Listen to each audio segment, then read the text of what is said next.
はい、どうも藤井です。今回紹介するのは爆竹です。爆竹は以前ポストボーイ戦線1987から1988という動画で触れたのですが、その時はメジャーデビュー時の話で、実際に自分が爆竹を好きになった作品のことを詳しくは話せなかったので、今回はこちらを取り上げることにしました。メジャー3作目、通算では4枚目になるアルバムタブーです。このチャンネルでは1972年生まれの私藤井が自分の好きな影響を受けた CD やレコードを紹介しています。今は80年代の日本と英国が中心ですが、徐々に範囲を広げていくつもりなのでよろしくお願いします。爆竹といえば、そのダークな世界観を持つ曲とビジュアルがいわゆる後のビジュアル系バンドに多大な影響を与え、メジャーデビュー以降メンバーチェンジをせず現在も活動を続けていることから大きなリスペクトを受けているバンドだと思います。しかしデビュー当時の彼らはお世辞にも演奏が上手とは言えず、でも見た目は派手で目立っていたため何かと揶揄されるようなところがありました。最初は見た目の派手さで注目を集めているけど、すぐに飽きられると多くの人は思っていたのではないでしょうか。正直自分もそんな風に思っていました。しかし彼らは成長し続け、そういった印象を覆していきました。詳しく見ていきましょうか。爆竹は1984年に群馬県で結成された避難55を前身として、同年には爆竹に改名、翌1985年には現在のメンバー構成になりました。ボーカル櫻井敦、ギター今井久志、そしてもう一人ギター星野秀彦、ベース樋口豊、ドラムス八神徹。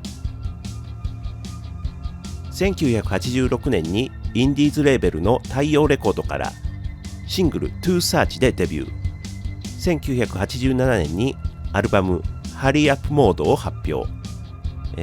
同じく87年にはビクター・インビテーションよりアルバム Sexual でメジャーデビュー。当時のバンドブームに乗り知名度を上げていきます。この頃のサウンドは同じ群馬県出身の先輩であるボーイの影響を感じさせるニューウェーブを通過したビートロック、ボーイよりもさらに軽くポップな印象を受けます。1988年には通算3枚目のアルバムセブンスヘブンを発表。前作の延長線上の作品ですが、Victims of Love のようなダークな世界観の曲も収録されています。そして1989年に4枚目のアルバムタブーを発表します。このアルバムは88年の9月にイギリス・ロンドンでレコーディングされています。ここで音楽性を方向転換し、暗い曲調が大半を占める作品になりました。これまでのアルバムにもダークな印象の曲は数曲入っていましたが、こちらではアルバムトータルでイメージを統一しています。1曲目アイコノクラズムから当時聴いて驚きました。悲鳴のようなギターリフからコードチェンジのない同じフレーズを繰り返す演奏、英語の歌詞、平坦なメロディーを低い声で歌うボーカル。メジャーシーンで売れてきたバンドのアルバム1曲目としては、かなり異質な曲でした。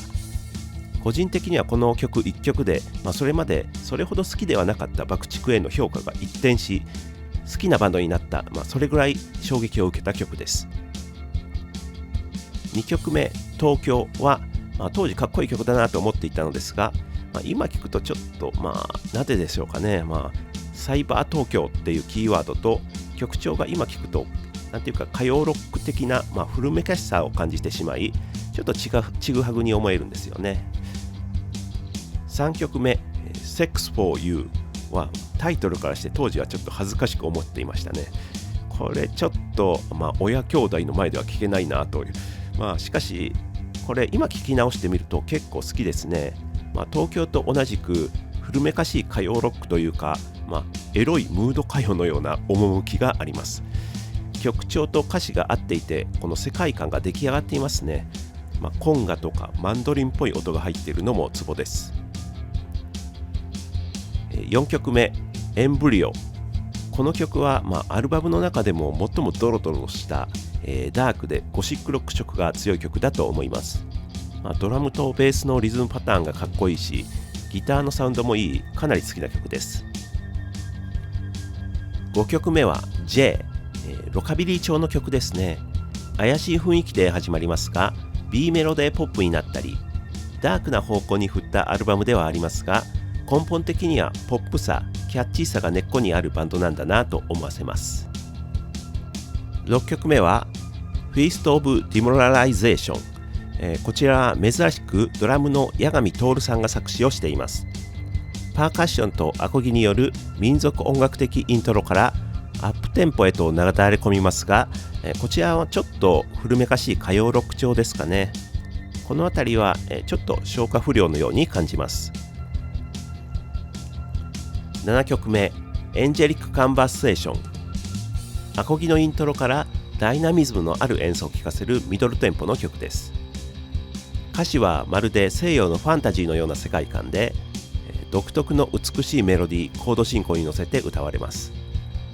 こういう内容の曲って、時間が経つと気恥ずかしく思いそうなものなのですが、この曲に限ってはいつ聴いてもいい曲だなと思える、個人的には、爆竹で一番好きな曲かもしれません。8曲目、サイレントナイトはアコギと歌と途中から入るエレキギターというシンプルな構成のバラード曲です。静かな歌い出しから感情が高ぶっていくボーカルが印象に残ります。9曲目はタイトル曲のタブー。こちらもセックスフォーユと同じくエロチックな古い歌謡曲を連想させる曲調です。感想ではラテンのスタンダードナンバータブーのフレーズが引用されていて、このメロディーは自分たちから上の世代ですかね、にとっては完全にドリフのコントで加トちゃんがちょっとだけよってやる時の音楽で思わず笑っちゃうような面白い印象がついちゃってたんですね。だから自分も最初聞いた時、なんでダークでかっこいいアルバムのタイトル曲でギャグをかましてんだと思ってまともに評価できなかったんですね。でも今改めて聞くと爆竹っていくらダークでヘビーなこと、実験的なことをやっても根本的にはお客さんを楽しませるエンターテインメント性がしっかりあるバンドで、こういった遊び心みたいなものがなんていうか長く愛される一つの要素なんだなってそう思いました。10曲目ラストは先行シングルにもなった Just One More Kiss。 こちらはアルバムより前に東京で録音されていて、正直アルバムの他の曲とは違う世界観になっているように思います。ちなみにこれがメジャーデビュー後初のシングルということで、88年のレコード大賞新人賞にもノミネートされていました。自分にとっての爆竹っていうのは結構思い入れがあって、自分は15歳ぐらいで初めてちゃんとバンドを組んで、そのバンドで爆竹のコピーをやったんですね。でその時はまだセブンスヘブンが出た頃で、個人的にはあんまり好きじゃないなと思いながらも、他のメンバーがやりたいっていうのでやってたんですけど、で初めてのライブの時、メンバーみんなで髪を立ててダイデースプレーで固めて、なんかヘアカラースプレーみたいなね色をつけた記憶があります。それなぜか全員緑だったような気がするな。でその後すぐ爆竹はやらなくなってラフィンノーズとかやりだすんですけど、でそういった時にこのタブーが出たんですね。でコピーしてた時は半ば嫌々だったんですけど、このタブーを聞いてからはかっこいいな、この曲やりたいなとか思って、でそれからちょっとだけそのバンドで爆竹のコピーして、確かジャストアーマーキスはやったのを覚えてるので、でもライブでやったかどうか覚えてないな。で、その後ドラムの M 君が、大阪の学校に行くっていうんで抜けて、残った、ベースの自分とギターとボーカルの、3人のメンバーで何かやろうって言ってて、それからしばらくして、誰が言い出したのか忘れたんですけど、爆竹の曲を録音してみようということになったんですね。その時、自分がドラムマシンと4トラックのカセット MTR を持っていて、それを使ってなるべく本物に似せて録音してみようって言って、機材がもう全然違うのでそっくりな音にはならないんですけど、それでも頑張ってああだこうだ言いながら3人で全部で確か5曲ぐらい録音したのかな。でこのタブーからは、エンジェリック・カンバセーションとサイレント・ナイトの2曲をやりました。それで、この時の録音が個人的にはとても楽しくって、未だに卓録とかをやっていることに少なからず影響を与えています。その後の爆竹ですが、このタブーのライブツアー中、1989年4月にギターの今井久志さんが LSD 使用による麻薬取締法違反で逮捕・謹慎。バンドは活動休止になりますが、89年12月には活動を再開しています。で当時の感覚では、結構長い間活動休止していたように思っていましたが、今調べてみると意外と早く復帰してたんですね。そして翌年1990年に悪の花をリリース。タブーの方向性を継承しつつ洗練されていった印象を受けます。1991年に狂った太陽を発表。このアルバムに至ってサウンドに関しても歌詞に関しても非常に内容の濃い完成度の高い作品になりました。タブーで打ち出したダークな世界観の一つの完成形がここにあると思います。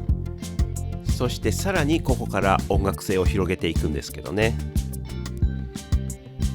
自分にとってバンドを始めた時、または自分で曲を作ったり録音をするようになった時期にとても多く触れていたのが爆竹で、特にタブー、悪の花、狂った太陽の3作品は非常に思い入れの強いアルバムです。はい、というわけで今回は爆竹を紹介しました。ご視聴ありがとうございました。